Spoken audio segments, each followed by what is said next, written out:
Hey, there we are. 11 o'clock Wednesday. It's the Baco Motorsports Power Hour Show. I'm Mike Griffith, Bakersfield, Californian auto rider, racing rider, motorsports rider. Wow. Overall, good egg. Yeah, I'd agree with that. And this is our fourth year of doing the show. Is it really? 4th years. I've got Steve Hughes from Kern County Raceway Park in with me. Happy Hump Day, everybody.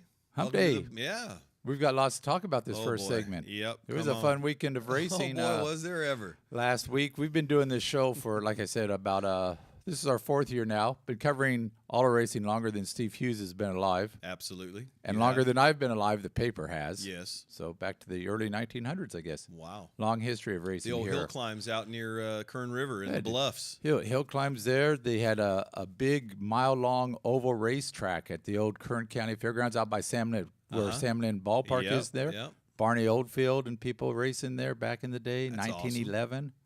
Or so I'm told, so I've read. Yeah. So Have you seen photos? I've seen photos. Man, I'd like. Great old cars. Yeah, absolutely. Back in the day. Used to be a Taft to Bakersfield road race that was very, very big. That's awesome. Yeah, Porsche claimed it on it's one of its big victories. Really? On some of its 50s roadsters that they sell. And, you know, you always list the races you won. Right, It's a Taft to right. Bakersfield road race. Wow, that's awesome. So there you go, a little Bakersfield history. And, Man, you do know a lot. and kind of why we do this show here. There's a lot of knowledge up there in that dome of yours. It just rattles around Yeah. and comes out once in a while. Yep. I don't know why, but so anyway, But there it is, racing there it done is. right. There's no Racing doubt about done that. Right. We try to do that, cover a little bit of everything, and we'll start off with NASCAR.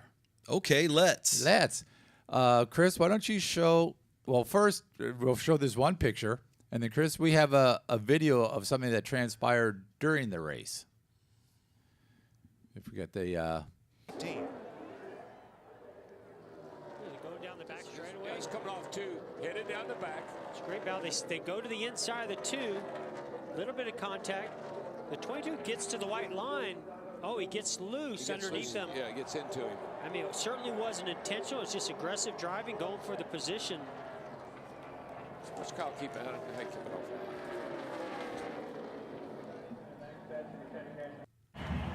off. here's a good video that Jeff Gluck did. I don't know why Fox wasn't watching, but Yeah, that's the one I shared on our social media pages, and yeah.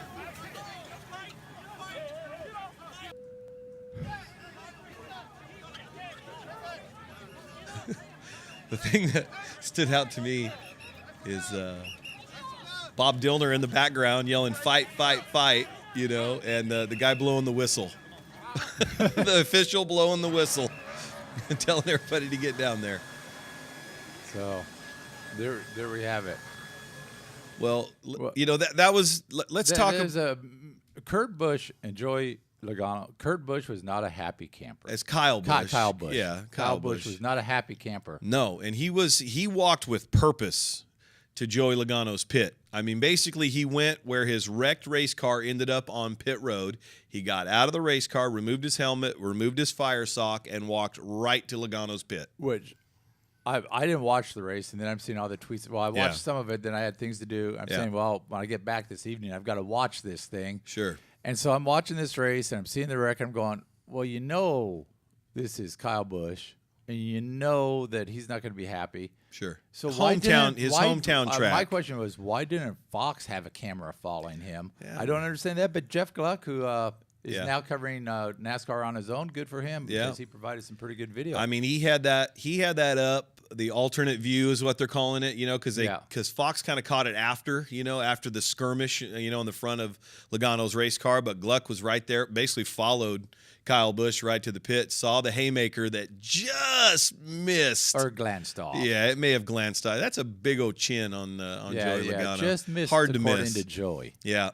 But yeah, congratulations to Gluck. That's a lot of views for him. Then that's good because he's trying to make it on his own. So that was kind of the highlight. That kind of overshadowed this Martin Truex winning. Yeah, and the first driver to win to run the table in Vegas. He ran the table, wins all 3 segments, scores maximum points.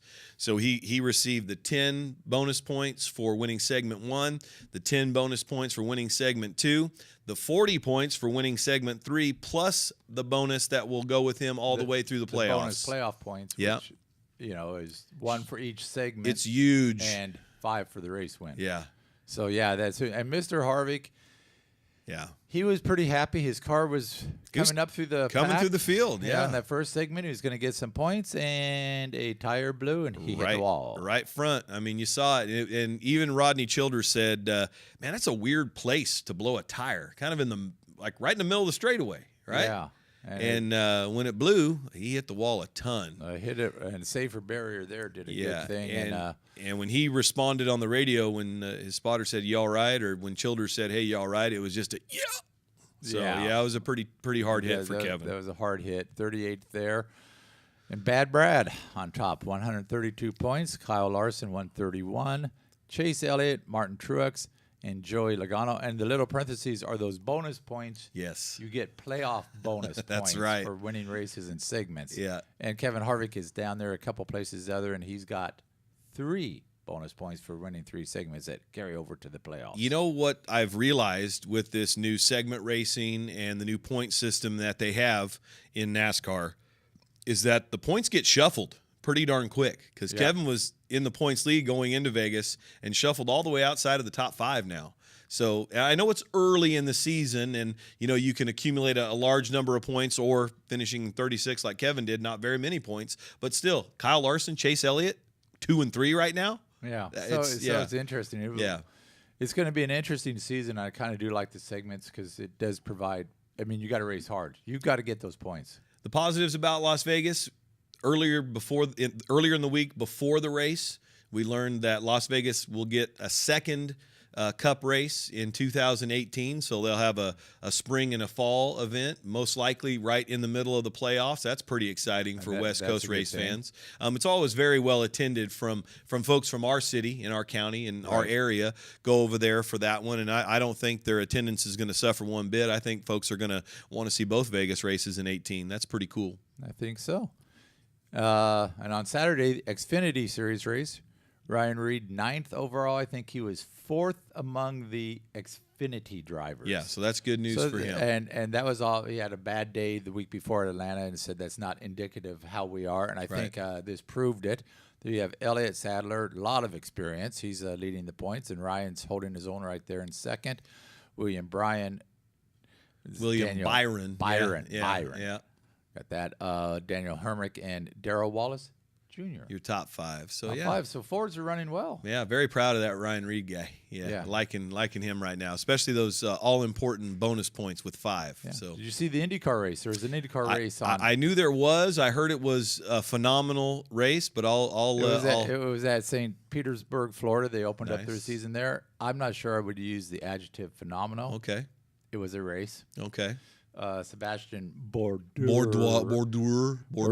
won. He actually made a pass for the lead during the race, and after that, after cautions, what came out in front every time on pit stops, and there was never another pass for the lead. I think that was the only pass for the lead. So at least they had one. It's a street course, on through the streets of St. Pete there. A little bumpy at times. There's a little. Some of the racers, their caution came out early, like lap 26. Half the field had pitted, half the field hadn't pitted.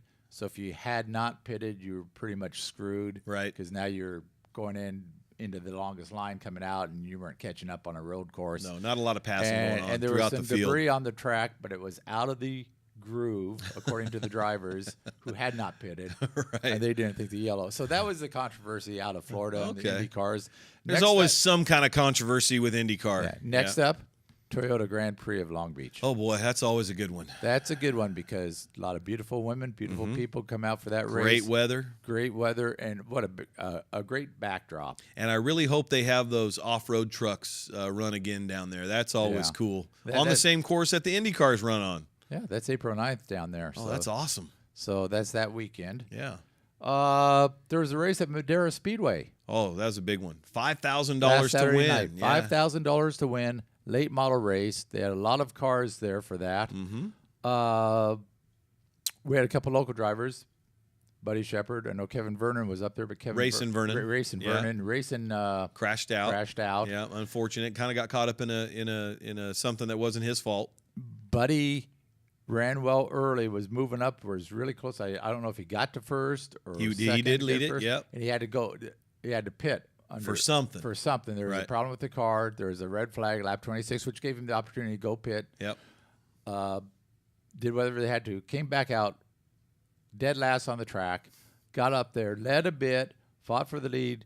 There was a restart late in the race, and it was Matt Erickson and Buddy Shepard, and Buddy had the option, and he was advised to take the high line because in a previous race up there, Matt had a pretty good run on them, went around high. Right. Well, Matt kind of jumped the start a little bit, drove out a little bit. Buddy was up into the wall a little bit, dropped back to fourth. Matt went on to win. Buddy was running second, couple in closing. He came back from fourth, second in just a couple laps. 11:59, white flag flew. Race was over the next lap. 5 laps early due to Time an constraints. extended curfew. Yeah. Because the curfew up there is early, and they'd gone as long as they could go, and everybody knew it wasn't going to go. But Right. and so Buddy ends up second instead of first. Still a good run. Still a good run, Yeah. but $1,500 instead of $5,000. Dadgummit. At $3,500, everybody Yeah, can that's do that math. That's a big difference. That's a big difference. Oh, man. But that apparently that car is really fast. Yeah, first to So, worst sounds like twice. Yeah. Yeah. So to come from a back of a field Yeah. of really good drivers, Or worst to first, I should say. worst Yeah. to first, Yeah. and finish second, you got to be disappointed, but you can't be too unhappy. You got a bad fast race car. Yeah, he's had some there. bad luck in those big money races up there. A couple dollar part, really ruining the $10,000 to win show for him last October. But yeah, great turnout of cars Yeah, I up think- there in yeah, Madera. that Matt so- Erickson's he won 6 of 8 races. Yeah, there he last certainly year, did. He's so the defending champion and is padding his bank account a little bit this week. So I think so. Yeah, Well, at least getting a little percentage back. absolutely, absolutely. Couple things. NHRA, they're in Gainesville this weekend. It's one of my after a couple favorite weeks races, off. Gator Nationals. Gator yeah. National is always a big stop on Yeah. the NHRA circuit. Leah Pritchard be looking for her 3rd straight Make history if she does that. top fuel Yeah. win. Yeah. Make history if she does that. So she started the season with 2 wins, and really good for her for being out Yeah. of the ride last year. I know it, right? then- She's very marketable, and she's a darn good drag racer. I'll tell you, some of those lights that she cuts in that top fuel dragster, you know she has great equipment. But yeah, just a tremendous drag racer, and I'm very, very, very happy for her. And I'm sure we'll hit on this a little bit later as well. We'll touch on now NASCAR K&N West Pro Series West, or NASCAR K&N Pro Series West. There you go. Is The Napa Challenge starts this weekend Starts in this weekend in Tucson, Tucson. at Tucson Speedway. Yep. If a driver can win 4 races in 7 days, he's going to get a $100,000 bonus. Kern County Raceway is kind of that rubber race. You know, we're on Thursday night. We know we don't know who the winner is going to be, but by the time the cars get to Kern, we know that one driver has a shot at $100K. It's going to be a big target on his back, and it should be some great racing. Thursday Night Thunder out at Kern County Raceway. Yeah, we're going to talk more about that in the next segment, All Kern right. County Raceway Park segment, coming up in a few minutes on the Baco Motorsports Power Hour.